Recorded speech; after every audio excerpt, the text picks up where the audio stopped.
Well, sir, it's early evening as we enter the small house halfway up in the next block now. And here in the living room we find Mr. Victor Gook and young Mr. Rush Gook. This latter individual is established at the library table where he vigorously plies pencil to paper. Vic, athwart the Davenport in an attitude of ease, scans the newspaper.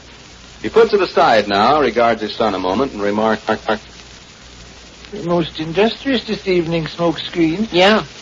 What's the nature of your occupation? I'm making a list of the individuals with whom I enjoy a speaking acquaintance. Hey. Mr. Scott made a list of the individuals with whom he enjoys a speaking acquaintance, and by George, you'd be startled at the number. What was it? Guess one. By speaking acquaintances, you refer to people... People you say hello to. Mailman, guy that comes to look at the gas meter, conductor on the West Market Street streetcar, you know. I suppose you include your friends? Yeah, and also relatives. Anybody on earth you say hello to when you meet him on the street is a speaking acquaintance. Guess how many individuals with whom Nicer Scott enjoys a speaking acquaintance? Well, let's see. 200? No. 300? Ridiculous. How many? 655,921. Get out. He's got their names wrote down in black and white. There's not that many people in Peoria, Rockford, Moline, Springfield, Decatur, Hey, you want your shoes to hop off and hit the ceiling? Huh? You want your undershirt to explode in a million pieces? No. I found out something this afternoon that'll make your Sunday hat turn green. Sonny, hadn't you better take your algebra upstairs? There's going to be talking going on. I finished my algebra. Finished it? Miss Monroe gave us a very brief assignment for tomorrow. Very, very brief assignment. What are you doing there? Studying some of your other lessons? I'm making a list of the individuals with whom I enjoy a speaking acquaintance. You're going to enjoy a speaking acquaintance with something you won't like if that report card don't show better marks next time. I've changed my mind, kiddo. I want my shoes to hit the ceiling and my hat to turn green and my undershirt explode into... Ruthie Stembottom is not acquainted with Miss Harris. No? No. They've never been introduced. They enjoy a speaking acquaintance, don't they? No, they've never even so much as nodded at each other. By George, Mom, you've brought up a topic which fits right in with the conversation.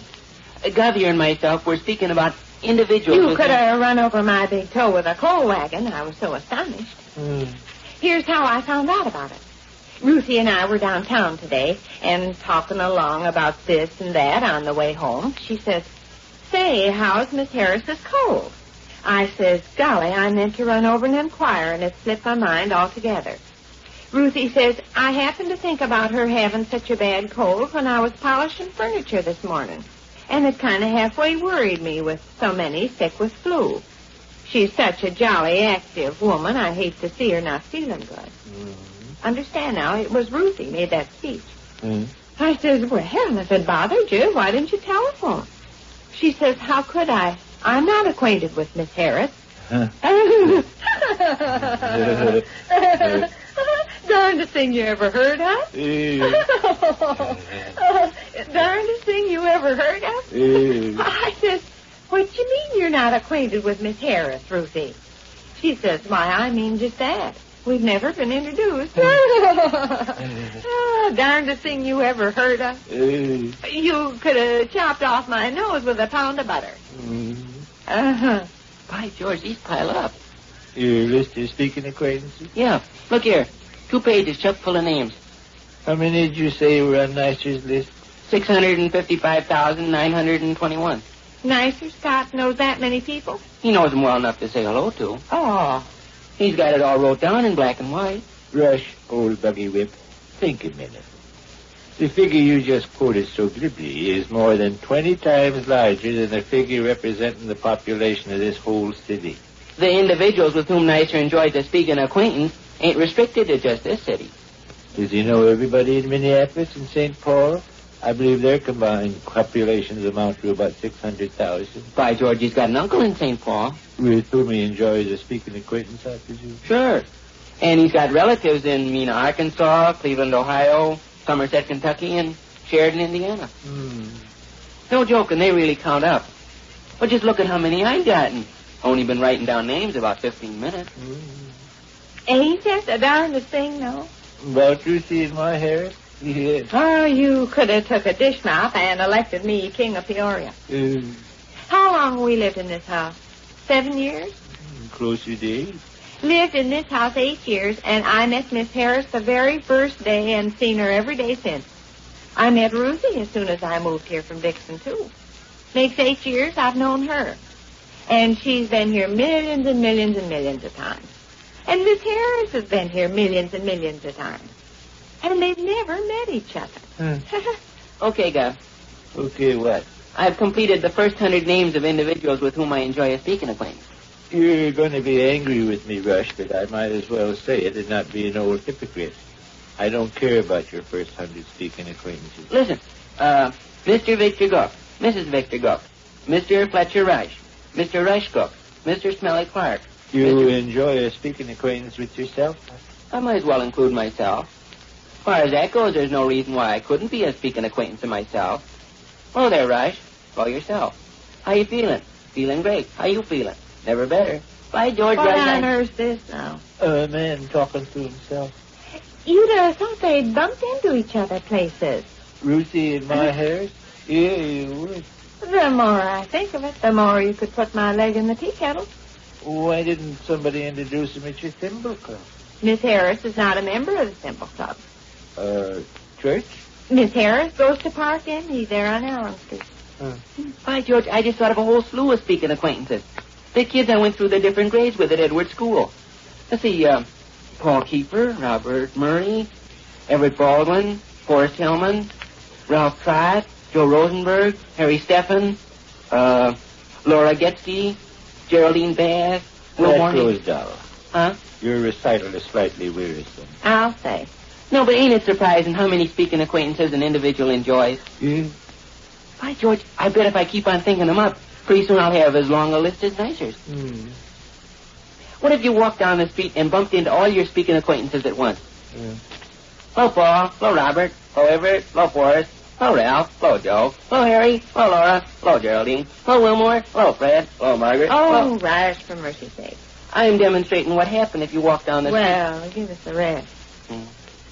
I tell you the thing about it that gets me. About my Harris and Ruthie? What's that? All these years, they've talked like they knew each other. Ruthie will say, did Miss Harris receive that letter from her sister explaining about Arthur's foot? See? Miss Harris has said 40,000 times, what did Ruthie wear at such and such a place? Her little blue or the tan frock with insertion? Just from listening to me, they understand everything about each other. Clothes and relatives and little sicknesses and everything. But never met. Thought of another whole slew of speaking acquaintances. The guys I've had in my Sunday school classes through the years. Let's see.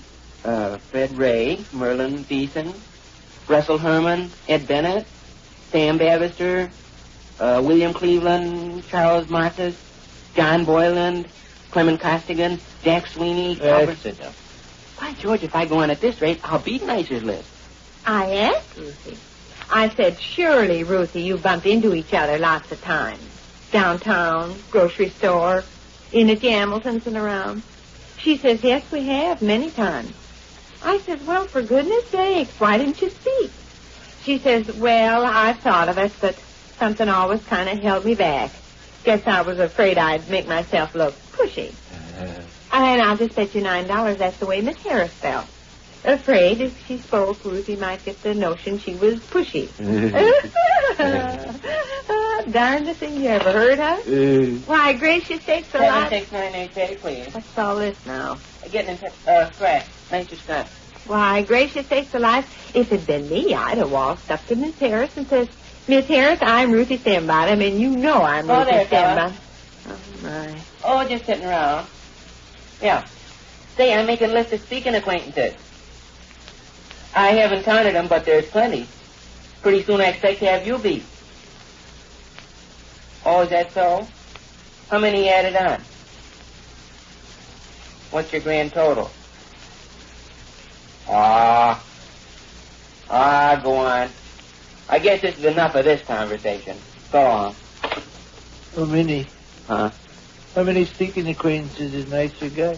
2,108,697,483. Ain't that the darndest thing, you know? About Ruthie and my Harris? Ain't it. They're dying to sing.